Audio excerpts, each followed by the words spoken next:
Mtimba, puisque le docteur Eboutou a abordé la question économique concernant justement cet aspect économique, le sous-développement, la stagnation ou pire encore le manque de croissance dans les pays d'Afrique francophone, particulièrement ceux qui utilisent le franc CFA. Devrait-il sans embâche être imputé à ces lois fondamentales qui manquaient de prévoyance ou alors de l'empreinte de liberté même des pays? Écoutez, en fait, c'est pas que les lois manquaient de quoi que ce soit. C'est que les lois ont été faites pour des raisons très précises. Si on part du principe que, et c'est malheureusement, en reprenant l'inspiration de Kwame Nkrumah, c'est qu'il fait quand même face à une analyse marxiste qui reconnaît une infrastructure et une superstructure. La superstructure qui est, si vous voulez, l'aspect idéologique, les idées, etc., va conduire à élaborer des lois qui visent à protéger ceux qui sont propriétaires de l'infrastructure, c'est-à-dire finalement de l'appareil de production, in fine, en gros. Donc les lois qui seront faites en Afrique, même si les gens vont quand même vous dire à quel point ils sont libéraux, ils sont capitalistes, mais tout leur comportement en Afrique sera en fait orienté par leur compréhension de la théorie marxiste. Il nous faut mettre en place une superstructure, c'est-à-dire des lois, la constitution, des lois, une organisation institutionnelle, etc., mais qui n'ont pour seul et unique objectif que de protéger notre contrôle de l'infrastructure qui est l'aspect économique et la vie réelle. Et cette vie réelle de tous les jours, si celui qui la contrôle, en fait, c'est lui qui a la main sur la souveraineté des pays. Lorsque vous regardez nos constitutions africaines depuis, en tout cas dans les pays particulièrement où on parle le français et utilise le franc CFA, j'aime cette précision parce que ça permet de délimiter clairement de quel pays nous parlons. Lorsqu'on considère ces pays-là et qu'on regarde les constitutions qui existent dans ces pays, les gens peuvent se demander, mais qu'est-ce qui a bien pu inspirer ou pousser les constitutionnalistes de l'époque? Je ne vais pas parler des dirigeants africains de l'époque parce qu'ils n'ont rédigé aucune constitution. En fait, ça leur est tombé. Vous vous souvenez de la boutade de feu le président Déby? Ah ben, on m'a envoyé un texte là. Moi, j'ai seulement vu des textes, on m'a dit que c'est écrit. Donc, ces textes sont tombés sur leur table. Certains ont dû les signer en l'état. Il se trouve que si vous voulez, les motivations profondes de ces constitutions n'étaient pas du tout politiques. Les motivations profondes de ces textes étaient plutôt économiques et géopolitiques. En réalité, ce qui était important au sortir de la Deuxième Guerre mondiale, c'était par exemple pour la France de s'assurer le maintien de sa mainmise sur les pays de ce qu'on appelait l'AEF, l'Afrique équatoriale française, avec sa capitale à Brazzaville, et le Centrafrique qui s'appelait à l'époque Lubangui Chari en faisait partie, et l'AOF, l'Afrique occidentale française, qui avait sa capitale à Dakar. Comment faire pour maintenir son contrôle, sa mainmise sur ces territoires et bien d'autres, mais particulièrement ces deux-là? Ça va passer par la fameuse création du franc CFA, parce que celui qui contrôle la monnaie contrôle tout. On prête à Mayer Amschel Rothschild les paroles suivantes. Donnez-moi le contrôle de la monnaie d'un pays, je m'en fous de qui fait ses lois. Donc, si j'ai votre monnaie, faites toutes les lois que vous voulez, faites toutes les constitutions que vous voulez, c'est moi qui contrôle tout. Parce que pour que votre fameuse constitution, qui est votre loi, pour que les institutions qui sont déclinées dans votre constitution fonctionnent, il vous faut un budget. Tout à fait. Ce budget-là, moi j'ai la monnaie, ça veut dire que c'est moi qui l'alimente. En somme, toutes vos décisions sont suspendues à ma convenance avec elle ou pas. C'est d'ailleurs la raison pour laquelle beaucoup de peuples en Afrique, où on parle le français, utilisent le franc CFA, subissent la misère parce que simplement, celui qui contrôle la monnaie ne trouve pas de convenance à financer un certain nombre de projets. Ça va étonner beaucoup de gens, mais c'est ça la réalité. Parce que celui qui contrôle la monnaie le fait, et je peux vous assurer qu'ici même à Bangui, il n'y a pas toute cette poussière parce que les dirigeants de ce pays n'ont pas envie de goudronner toutes les routes. Mais c'est qu'il y a un verrouillage quelque part qui fait qu'ils ne peuvent pas goudronner ces routes comme ils le veulent. Donc les constitutions qui vont être élaborées en Afrique vont surtout aller dans ce sens-là. Et vous savez que toutes ces constitutions ont été rédigées en France, ont été de temps en temps retouchées, réorganisées. Et la grande différence aujourd'hui, en ce qui concerne par exemple un pays comme le Centrafrique, c'est de dire comment faire. Et cette réflexion qui a commencé depuis un certain temps, l'année dernière elle est devenue publique, oui, mais qui a commencé quelques années avant, c'était de dire comment faire pour prendre enfin, pour avoir enfin le contrôle de nos ressources et faire que ces ressources-là puissent servir à la satisfaction des besoins des Centrafricains. Je vous donne un exemple de chiffres sur lesquels on peut se baser pour ça. Oui. En 2021, le PIB de ce pays, c'est 2 milliards de dollars, 2 milliards 180 milliards de dollars, 2 milliards 180 millions de dollars.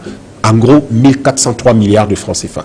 1403 milliards de francs CFA, ça faisait de ce pays l'avant-dernier sur l'indice de développement humain.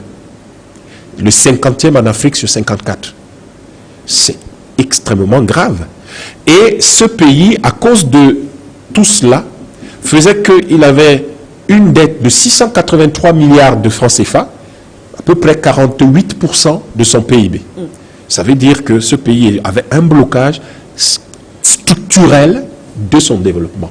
Et chaque Centrafricain avait une dette de 211 euros, à peu près 130, un peu moins de 140 000 francs CFA. La dette par rapport au PIB que chaque Centrafricain sur les 6 millions devait payer. Or, de quel pays parlons-nous? Nous parlons quand même d'un pays qui a 3 000 milliards de dollars de réserves minières trouvées.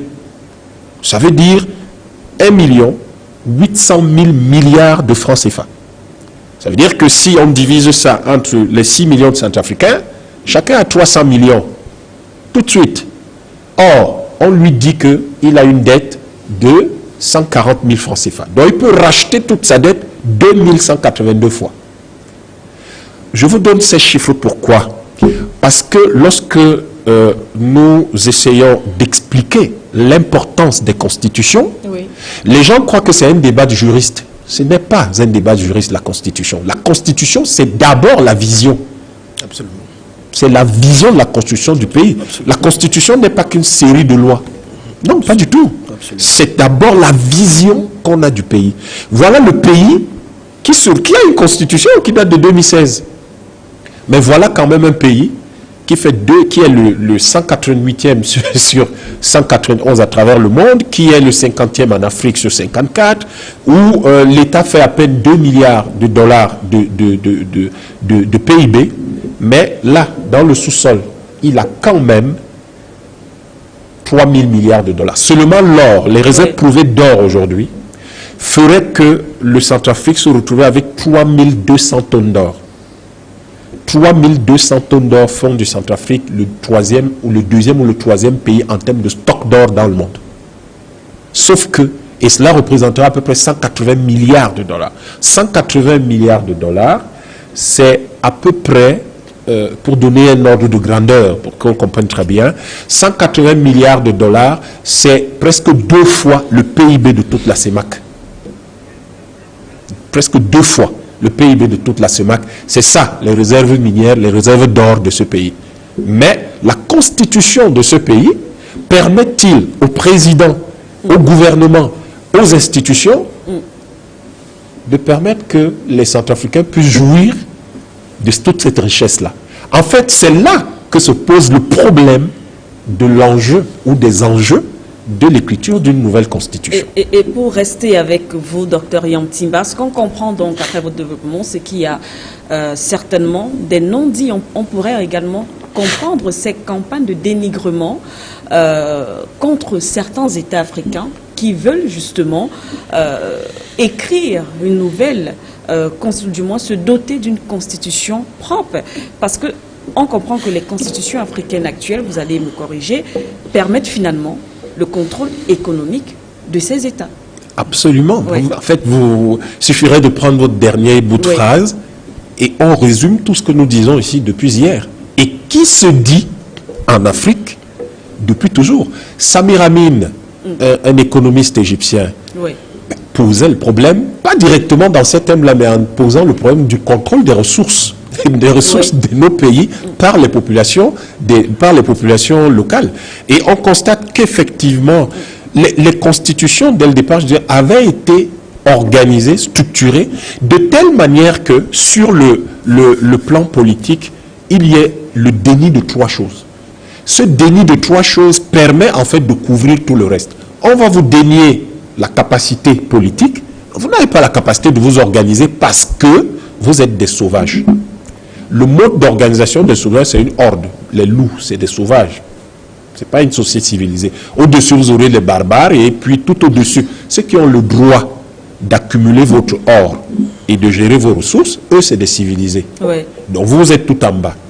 Et on vous dénie dans cette capacité politique, on va vous donner l'initiative, puisque vous n'avez pas la capacité, donc vous ne pouvez pas avoir l'initiative politique, puisque vous n'en avez pas la capacité. Donc vous déniez cette chose également, mais il y a quelque chose de pire. On vous dénie l'initiative historique. Le fait de vous dénier l'initiative historique peut permettre à quelqu'un de venir dire que vous n'êtes jamais entré dans l'histoire. Ouais. Et il y a une certaine cohérence dans cette affaire. Parce que la cohérence dans cette affaire va signifier quoi? Va signifier que comme vous n'êtes pas entré dans l'histoire et comme vous n'avez pas de capacité politique, ça veut dire que en fait vos terres sont vacantes et sans maître. Et comme vos terres sont vacantes et sans maître, eh bien le maître va venir s'installer, celui qu'il appelle le colonial master, et lui il va exploiter une chose que vous ne connaissez pas. Comme si vous n'avez jamais eu de tradition, alors que vos rois portaient des couronnes en or, pas de l'or pris chez les gens, mais de l'or qui était tiré de votre propre sol, raffiné chez vous. Ouais. Mais on va détruire toute cette technique, on va détruire toutes ces forces productives qu'on a trouvées pour justifier cette présence et cette prédation brutale et violente. Donc en fait, aujourd'hui, les Africains ont besoin de se restaurer. Or, se restaurer, c'est-à-dire reconquérir ou revenir à la phase de la liberté fondamentale, à la phase de la souveraineté totale. La seule chose dans notre monde moderne qui vous le permettre facilement et de manière durable, c'est justement votre constitution. Celle-là, rédigée par vous-même, selon vos propres attentes, selon ce que j'appelais la vision. Quelle est votre vision? Qui répond à une question simple. Que voulons-nous? À partir du moment où vous posez la question, que voulons-nous? Vous dites, nous ne voulons plus de poussière dans la capitale. Je veux dire que n'importe quel enfant de Bangui, qui a 5 ans, va dire, j'aimerais pouvoir aller à l'école sans souffrir de la poussière. J'aimerais pouvoir aller à l'école là en septembre, sans marcher dans la boue. Oui. Ok, d'accord, voilà une chose que nous voulons. Mais pour qu'on ait des routes à Bangui, qu'est-ce qu'on va faire? Pour qu'on ait des routes à Bangui, il faut financer leur construction, leur réhabilitation, leur profilage. Oui. Mais comment on va faire? Où est-ce qu'on va prendre l'argent? On retombe donc dans le piège de la tutelle monétaire. Or, le piège de la tutelle monétaire est tel que même votre or, les 180 milliards de dollars, si vous prenez ça, vous exportez aujourd'hui, 50% reste dans le trésor français et vous n'avez même pas la totalité chez vous. Par conséquent, il faut que vous trouviez le moyen de vous assurer que vous pouvez goudronner ces routes-là sans avoir besoin de demander à qui que ce soit dans le seul et unique but de répondre à la question « Que voulons-nous » qui est la question fondamentale par laquelle un peuple exprime la vision qu'il a de lui-même, la projection d'elle-même, la projection de lui-même qu'il se fait. Et cette projection a pour axe fondamental, pour outil fondamental, cette constitution dont on peut se doter, et pour moyen ultime et légitime, tout ce qui est, si vous voulez, ressources économiques.